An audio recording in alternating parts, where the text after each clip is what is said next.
Hello, and welcome to the CoCA Webinar series. My name is Talar Moukhtarian. I'm a research fellow at WMG in Warwick University and also affiliated with the Institute of Psychiatry, Psychology and Neuroscience at King's College London. Today, I will talk to you about one of our recent work on emotional dysregulation in women with ADHD and borderline personality disorder. So ADHD is one of the most common neurodevelopmental disorders affecting 5% of children. It is characterized by pervasive patterns of developmentally inappropriate levels of inattention and/or hyperactivity impulsivity. We also now know that ADHD persists into adulthood with around 4% prevalence rate. We also know that emotional dysregulation, which is listed as an associated feature of ADHD, is present in 70 to 90% of adults with ADHD, causing impairments independent of the core symptoms. On the other hand, borderline personality disorder, or BPD, is a complex and severe mental health disorder with symptom onset during adolescence, persisting into adulthood. BPD is characterized by pervasive patterns of unstable interpersonal relationships, pronounced impulsive and self-damaging behavior, unstable identity, and emotional dysregulation. In the general population, BPD has a prevalence of around 6%, and within adult psychiatric inpatient populations, prevalence is around 20%. Emotion dysregulation is a dimensional construct and refers to rapid and exaggerated changes in emotional states. Emotion dysregulation is characterized by problems with temper control, which is often manifested as feelings of irritability and frequent outbursts of short duration, emotional overreactivity, which is often manifested as a diminished ability to handle typical life stresses, which results in frequent feelings of being hassled and overwhelmed, and mood lability, which is manifested as short and unpredictable shifts from normal mood to depression and mild excitement. Now, just to give you a little background on the methodology that we used in our work called experience sampling method. Experience sampling method, or ESM, is also known in the literature as ecological momentary assessments or ambulatory monitoring. These terms are often used interchangeably. In this study, we will refer to the methodology as ESM, or experience sampling method. So emotions are time and context-dependent processes, which often cannot be adequately captured by retrospective and cross-sectional reports. The experience sampling method is therefore an effective way of precisely measuring emotional dynamics and variations within individuals over time. It uses repeated immediate assessments in real time to obtain indices of daily experiences without having to rely on participants' memory, which results in longitudinal data with increased reliability and ecological validity. Using ESM methodology to investigate emotion dysregulation, there has only been one previous study in ADHD. This was in an all-male sample with no other comorbidities, and results indicated increased instability and intensity of negative emotions in ADHD compared to controls. But there were no differences in the intensity and instability of positive emotions between the groups. On the other hand, there have been several ESM studies in BPD looking at emotion dysregulation, which were compared to control groups as well as other clinical groups. Compared to controls, one study found increased instability of positive and negative emotions and greater intensity of negative emotions in BPD. Compared to PTSD and bulimia nervosa, another study found no differences in instability of emotions with the BPD group. So these ESM studies support the notion that emotion dysregulation is probably not disorder specific, but to date, no studies have used ESM to evaluate the overlapping dynamic construct of emotion dysregulation between ADHD and BPD. And so it remains unclear whether the type of emotion dysregulation seen in ADHD is distinct from that seen in BPD. So our aim was to investigate the dynamics of positive and negative emotions in ADHD and BPD. Further, ADHD and BPD have both been associated with greater adversity and acute stressful situations in everyday life. So using an exploratory approach, we also wanted to investigate whether emotion dysregulation in ADHD and BPD could be differentiated by the response to different types of adverse events. So in line with differences in diagnostic criteria for ADHD and BPD, we hypothesized that subjects with BPD compared to subjects with ADHD will report higher intensity and instability of positive and negative emotions. And also, consistent with criterion 2 of the DSM-5 in BPD, which is pattern of unstable and intense interpersonal relationships, we hypothesized that reported bad social events will be a stronger predictor of negative mood reactivity in BPD compared to ADHD. For our study, we recruited a sample of 98 adult females with ADHD, BPD, comorbid ADHD plus BPD, and healthy controls. We also applied strict exclusion criteria to make sure our findings in emotion dysregulation reflect true differences associated with the disorder studies, and these included history and current comorbid bipolar 1 and 2, recurrent depressive episodes, schizophrenia, current axis 1 disorders, head injury or neurological conditions, IQ less than 70, current treatment with mood stabilizers, antipsychotics, or atomoxetine. Participants were given an iPod with the Mood Mapper app installed on it, along with a vibrating watch that they were asked to wear for 5 consecutive days. Participants were signaled 8 times daily with silent vibrations, instructing them to complete a rating. Items of the Mood Mapper had a visual analog scale dialogue format to which the participants responded on a numerical scale from 0 to 100. And some of the questions had a multiple choice format, as you can see in the example. So the Mood Mapper employed a total of 5 continuous analog scale questions on negative and positive emotions and 1 categorical multiple choice question. As you can see, the visual analog scale questions or continuous measures of emotions were happy, excited, sad, irritable, and angry. For the multiple choice answers for the bad events question, they were grouped into 2 categories: bad social, which are indicated by red, which were events involving other people, and bad functional events, which were non-social events relating to everyday life situations and involving the subject only. Now, the total number of events reported for each category across the whole rating period per participant was calculated and used as variables in subsequent exploratory analysis. In addition to the ESM measures, we also used 2 retrospective questionnaires to assess emotion dysregulation. So one was self-report, the affective lability scale, and the other one was an interviewer-rated scale, the Wender-Reimer Adult ADHD scale. We specifically looked into the emotion dysregulation subscale of the RADS. We performed our analysis in SAS. For ESM data, we used multi-level models to account for correlated observations nested within individuals, which we know also perform well with missing data.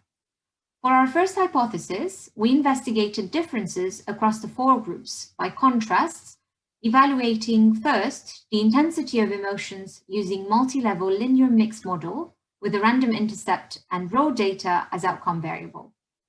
Now, to get a measure of instability of emotion dysregulation, we calculated the squared successive difference, or SSD, for each continuous item. So this would be the squared value of the difference between 2 successive responses. So for the instability of emotions, we used multi-level models with gamma distributions and log links and used these SSDs as outcome variables.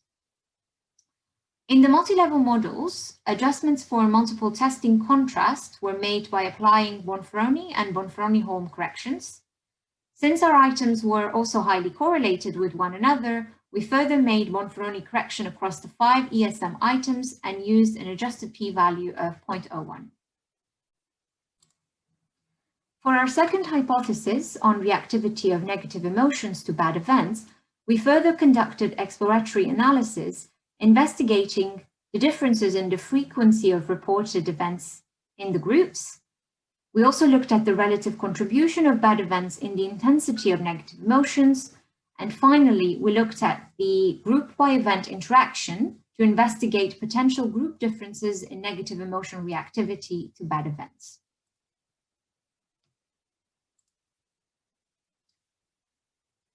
So both age and IQ were initially controlled for in our analysis of retrospective questionnaire measures and ESM data, but they did not have significant effects in the models.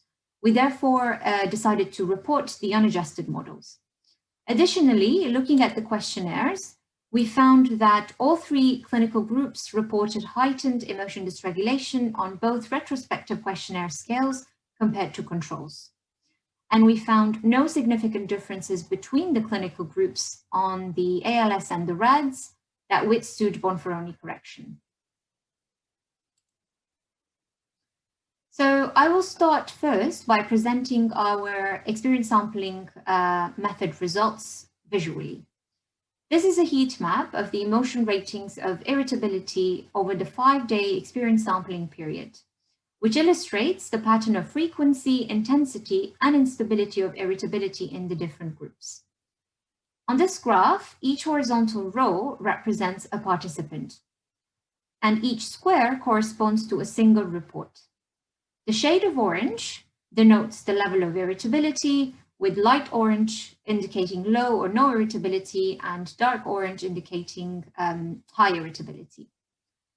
When it comes to the variability of the length of individual bars, this basically indicates differences in compliance. So how much of the total number of ratings that they could have done over the 5-day period have they actually completed? So looking at this heat map, we can easily tell apart the control group, which is dominated by the light orange color, compared to the 3 clinical groups, the ADHD, BPD, and the comorbid ADHD plus BPD group, where the dark orange color is mostly dominating. And we can also easily see that it's quite difficult to tell apart the 3 clinical groups from one another. And so consistent with the visual findings, statistically, we found comparable results in both the intensity and instability models. Now, in the next few slides, I will discuss the findings in similar table formats. So on the left-hand side in the first column, you can see the 5 different emotion items. So I will first present the models for the intensity, and then I will move on to the instability of these 5 emotions. Then we've got the estimated mean and standard error for each of the items, for each of the groups in the study, the 4 groups. And finally, on the last column, we show the results of the post hoc analysis with the multiple group comparison or contrast. And finally, the bold characters in this last column indicate findings that do not withstand the Bonferroni correction of p equal 0.01.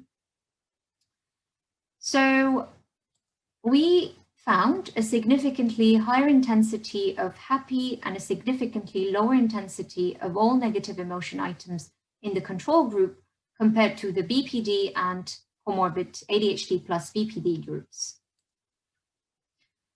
Compared to controls, we found that the ADHD group reported heightened intensity of irritable only, but no differences were seen between these 2 groups on the intensity of sad and angry and positive emotion items, happy and excited.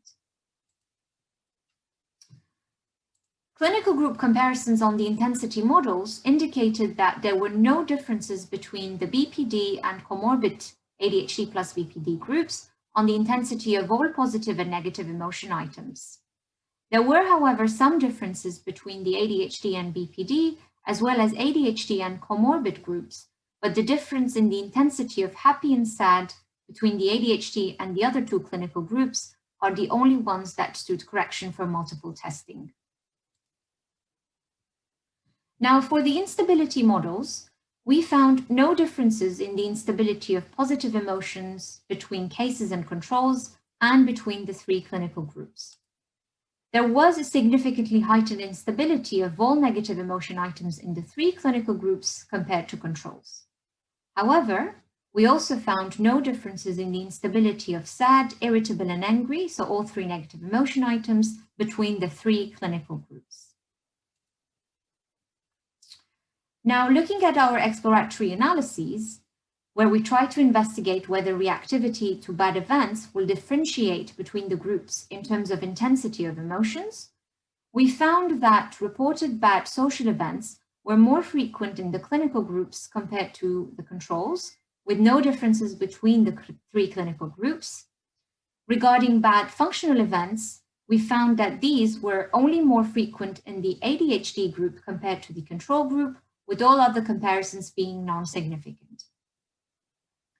When including bad events as predictors in our models, we found a significant main effect on the intensity of emotions, with an overall higher intensity of sad, irritable, and angry, whilst group differences of the intensity models remaining the same. So similar to the models without having the covariate in. When investigating the event by group interaction, we found no significant interaction between the different diagnostic groups and bad functional events on the intensity of sad and irritable. We also found no significant interaction between group and bad social events on the intensity of all three negative emotions. So the only significant result that we found in terms of the the models looking at the interaction of event and diagnosis, we found a significant interaction for intensity of angry, whereby the effect of reported bad functional events was in fact higher in the BPD group and the comorbid ADHD plus BPD groups compared to the ADHD group. So to conclude, the main aim of this study was to assess whether emotion dysregulation substantially differs between ADHD and BPD. And this was the first study to compare ADHD and BPD using a prospective, high-frequency experience sampling approach over 5 days. Based on our findings, we can conclude that intensity and instability of positive emotions are not able to distinguish between individuals with ADHD and controls, contrary to clear differences in the intensity of emotions between controls and BPD populations. We also can conclude that dynamics of emotion dysregulation are similar in the three clinical groups and cannot distinguish the disorders from one another. And our finding, this finding specifically, was in fact in line with non-specific patterns of emotion dysregulation also reported in bulimia nervosa, PTSD, depression, anxiety disorders, and bipolar disorder, essentially indicating that emotion dysregulation is a trans-diagnostic aspect of psychopathology that should not be used in differential diagnosis. Now, regarding the potential association between greater daily adversity and emotion dysregulation, our exploratory analysis showed that bad social and bad functional events had a significant effect on the intensity of negative emotions. But we found that co-varying for bad events did not alter the significant group differences identified, suggesting that the increased reporting of bad events, although associated with reporting higher intensity of mood, was not driving the differences in the intensity of the emotional symptoms in either condition. And this was in fact consistent with previous studies in ADHD and major depressive disorder, which found that although reactions to external events contributed to emotional intensity, they did not fully explain the heightened levels of emotional intensity. So this essentially shows that emotion dysregulation has a reactive as well as an endogenous property in both ADHD and borderline personality disorder. Finally, for most of the emotions examined, the type of event, social or functional, had the same effect for both the ADHD and BPD groups. The exception was that the BPD group reported higher intensity of angry in the presence of bad functional events compared to the ADHD group. However, this isolated finding was not expected, and given the exploratory nature of the analysis, we should treat it with a pinch of salt. In fact, the findings did not support the initial hypothesis of emotion dysregulation being triggered more frequently by bad social events in BPD, as opposed to bad functional events in ADHD. Now, this could be due to the predetermined frequency schedule of the ESM data, which may not have been adequate to investigate the effects of adverse life events on negative emotions. Our findings should be considered in light of several limitations. Compared to previous BPD studies, with rates around 90% compliance and above, in our study, we actually had a lower overall compliance of 75%. And the issue with lower compliance is that it can result in fewer extreme data points and can potentially mask differences in emotional changes. We had a relatively small sample size, and in addition, it only consisted of females, limiting, of course, the confounding by sex differences. So future studies should investigate emotion dysregulation in males with BPD. In addition, reports in the study were based on the subjective view of the individuals of their affective states, although they were prospectively measured. So future investigations of emotion dysregulation in ADHD and BPD using ESM approach should also consider incorporating more objective physiological measures, such as, for example, heart rate, breathing, or arousal levels that can capture objective autonomic responses that we can then associate with the emotional changes. So if you would like to read a bit more about the findings I reported in this study, you can check our publication in the Journal of Borderline Personality Disorder and Emotion Dysregulation. If you're also interested in looking at another study where we directly compared ADHD and borderline personality disorder using sort of the same prospective experience sampling method, you can check our publication looking at symptoms of mind wandering in the European Neuropsychopharmacology Journal.